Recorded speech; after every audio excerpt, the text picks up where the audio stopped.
Et amis juristes, je vais donc brosser ici la liste des différentes révisions constitutionnelles de la Constitution française de 1958. Mais avant d'aborder ce travail fastidieux, nous allons d'abord voir rapidement quelle est la procédure de révision constitutionnelle et les limites à ces révisions de la Constitution. Penchons-nous d'abord sur les deux procédures possibles de révision de la Constitution. Alors, ça peut paraître bizarre dit comme ça, sachant que la Constitution ne prévoit en réalité qu'une seule procédure de révision, celle de l'article 89.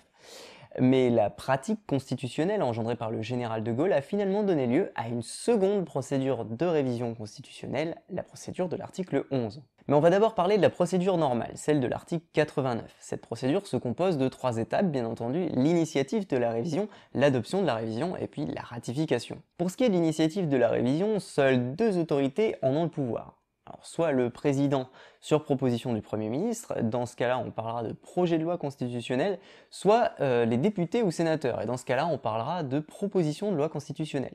Sachez cependant que au cours de la Ve République, jamais aucune proposition de loi constitutionnelle n'a donné lieu à une révision. Donc sur les 24 révisions de la Constitution, en fait, il n'y a eu que des projets de loi constitutionnels, émanant donc du gouvernement et du président de la République. Ensuite, pour ce qui est de la phase d'adoption de la révision, il faut déposer le projet ou la proposition de loi constitutionnelle sur le bureau d'une des 2 assemblées. Ensuite, il faut que ce texte soit inscrit à l'ordre du jour. Et puis ensuite, il est discuté, amendé, voté, et puis il est transmis à l'autre chambre, qui va à son tour le discuter, l'amender et le voter. Et la navette parlementaire se poursuivra ainsi jusqu'à ce que les 2 assemblées se mettent d'accord. Et oui, vous avez bien entendu, l'Assemblée nationale n'a pas le dernier mot. C'est pas comme les lois ordinaires en fait, la procédure de révision constitutionnelle, il faut que les 2 assemblées soient d'accord, donc on a un retour à un bicamérisme égalitaire. Enfin, pour ce qui est de l'étape finale de la révision, la ratification, elle se fait selon qui est l'instigateur de la révision. Si c'est une proposition de loi constitutionnelle, alors la ratification se fait toujours par voie de référendum, par voie référendaire. Mais si jamais c'était un projet de loi constitutionnelle, dans ce cas-là, il y a 2 options. Soit la ratification se fait par voie de référendum, soit elle se fait par le vote du Parlement, réuni en congrès à Versailles. Parce que vous savez que quand le Parlement se réunit à Versailles, on appelle ça le congrès. Et donc, et au vote de la majorité des 3/5 des suffrages exprimés. Alors pour rappel, seul le projet de révision du 24 septembre 2000 sur le quinquennat présidentiel avait été ratifié par la voie référendaire. Souvenez-vous, c'était sous le mandat de Jacques Chirac. Comment ça, vous étiez trop petit pour vous en souvenir? Vous étiez même pas né? Bordel, mais je me fais vieux, moi. Mais parlons de la seconde procédure possible pour réviser la Constitution, parce que là, ça devient palpitant. En fait, à la base, c'était pas du tout prévu par la Constitution, mais le général de Gaulle a hacké le système de révision constitutionnelle. Parce que c'était ça, le général de Gaulle. Il était un peu rebelle, il était un peu foufou. Bref, comment notre prestigieux général a-t-il fait pour hacker le système de la Ve République qu'il avait lui-même contribué à créer? Eh bien en fait c'est très simple. En 1962 et 1969, il voulait changer la Constitution, mais le Sénat était genre méga opposé à ces révisions. En 1962, ça portait sur le suffrage universel direct pour les élections présidentielles. Vous savez qu'avant c'était au suffrage universel indirect. Et en 1969, c'était pour la régionalisation de la France et pour donner moins de pouvoir au Sénat. Donc dans ces 2 cas-là, vu que le Sénat était opposé, il ne pouvait pas passer par la procédure normale de l'article 89 et la ratification au Congrès. Donc il devait contourner le vote des parlementaires. Alors comment il s'y est pris pour contourner ce vote? Eh bien tout simplement il a utilisé l'article 11 de la Constitution. L'article 11 de la Constitution permettait au président de la République, sur simple proposition du Premier ministre, de faire voter une loi ordinaire, un projet de loi ordinaire, par voie de référendum. Mais normalement, c'était pas prévu pour les projets de loi constitutionnels, et lui, il l'a utilisé pour les projets de révision constitutionnelle. Et les parlementaires se retrouvaient ainsi coincés et obligés d'accepter cette nouvelle façon de faire, parce que on leur opposait quand même un référendum, donc la voix du peuple, donc avec une certaine légitimité. Et du coup, il y a eu beaucoup de critiques à ce moment-là de cette méthode faite par le général de Gaulle, mais pas vraiment de remise en cause possible. Alors pour la petite histoire, en 1962 ça a réussi et en 1969 ça a loupé. Parce que entre-temps avait éclaté la révolution sociale de 1968 et que le général de Gaulle avait dès lors de nombreux opposants. Donc ça a mené à sa démission d'ailleurs. Enfin bref, tout cela nous amène à étudier les limites aux révisions constitutionnelles. Effectivement, le pouvoir constituant dérivé est limité. Pouvoir constituant dérivé, c'est-à-dire le pouvoir qui peut changer la Constitution, réviser la Constitution, contrairement au pouvoir constituant originaire qui a le pouvoir d'élaborer une constitution. On a vu ça dans la vidéo sur la constitution.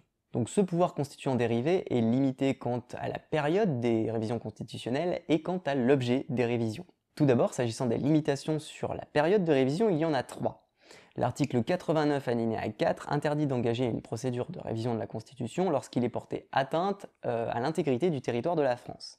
L'article 7 de la Constitution interdit d'engager une révision de la Constitution lorsqu'on est en période d'intérim présidentiel par le président du Sénat. Vous savez, comme quand le président de la République meurt et qu'il est donc remplacé en intérim présidentiel par le président du Sénat. Et enfin, il est interdit d'engager une révision de la Constitution quand le président de la République fait appel au pouvoir exceptionnel de l'article 16 de la Constitution. Alors ça, c'est intéressant parce que c'est pas vraiment marqué dans la Constitution, mais c'est une règle qui a été dégagée par le Conseil constitutionnel à l'occasion de sa décision du 2 septembre 1992 sur le traité de Maastricht. Ensuite, s'agissant des limitations portant sur l'objet de la révision, en réalité, il n'y en a qu'une, c'est l'article 89 alinéa 5 de la Constitution qui interdit qu'une révision porte atteinte à la forme républicaine du gouvernement. Alors, c'est bien beau toutes ces limitations, mais le gros problème en fait avec ces limitations, c'est qu'il n'y a pas vraiment de juge pour vérifier si elles sont respectées ou pas. Le Conseil constitutionnel a refusé de vérifier la constitutionnalité des lois constitutionnelles dans sa décision du 26 mars 2003. Donc en fait, il n'y a personne pour contrôler le pouvoir constituant dérivé. Donc ne votez pas pour le parti royaliste, même si c'est pour rigoler entre potes. C'est dangereux. Bon, finissons-en de cette vidéo sur les révisions constitutionnelles avec la partie la plus rébarbative de cette vidéo, c'est-à-dire la liste des 24 révisions de la Constitution française depuis 1958. Alors, je vous préviens par avance, avant que vous ne commenciez à tout noter frénétiquement avec vos petits doigts de jeunes étudiants innocents, que la liste est également disponible dans la description de cette vidéo. Je l'ai écrite, vous n'avez plus qu'à la copier-coller. Alors, merci qui? Allez, faites un bisou à tonton juriste internetus. Allez, j'attends. 1. La loi constitutionnelle du 4 juin 1960 tendant à compléter les dispositions du titre 21 de la Constitution en faveur de l'indépendance des États africains et malgaches membres de la communauté. 2. Loi du 6 novembre 1962 relative à l'élection du président de la République au suffrage universel, révision par le procédé controversé du référendum de l'article 11 de la Constitution. 3. Loi constitutionnelle du 30 décembre 1963 portant modification des dispositions de l'article 28 de la Constitution pour la modification de la date des sessions parlementaires. 4. Loi constitutionnelle du 29 octobre 1974 portant révision de l'article 61 de la Constitution pour l'extension du droit de saisine du Conseil constitutionnel à 60 députés ou 60 sénateurs.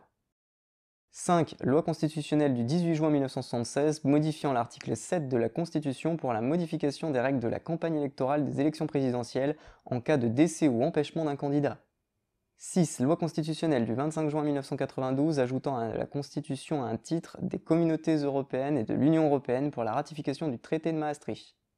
7. Loi constitutionnelle du 27 juillet 1993 portant révision de la Constitution du 4 octobre 1958 et modifiant ses titres 8, 9, 10, 16 pour la création d'une Cour de justice de la République chargée de juger de la responsabilité pénale des membres du gouvernement.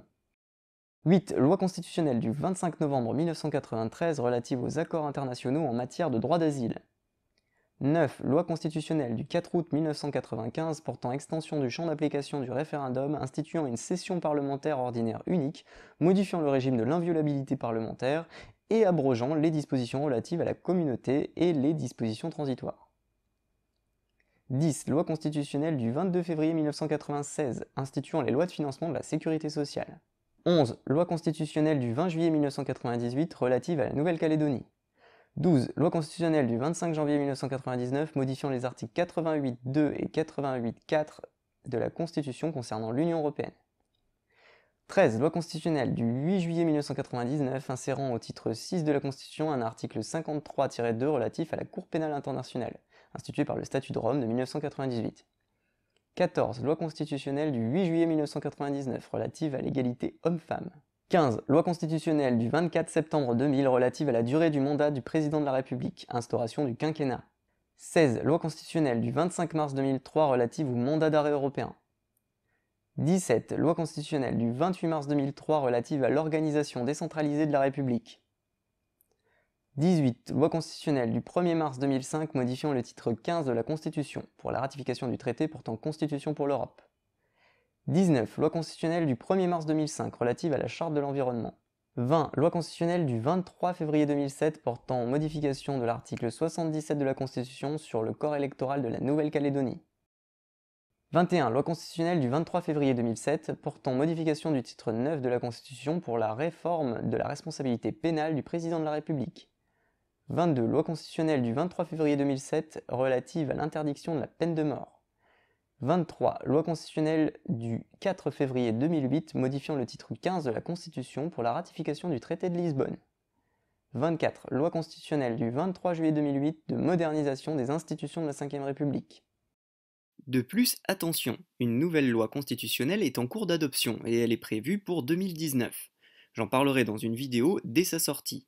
Et voilà, cela clôt le dernier épisode de ce cours de droit constitutionnel. Alors j'espère qu'il vous aura plu, qu'il vous aura appris des choses, surtout qu'il vous aura été utile en tout état de cause. Et n'hésitez pas à me dire en commentaire toutes vos critiques, positives ou négatives, du moment qu'elles sont constructives, ça m'aide à progresser.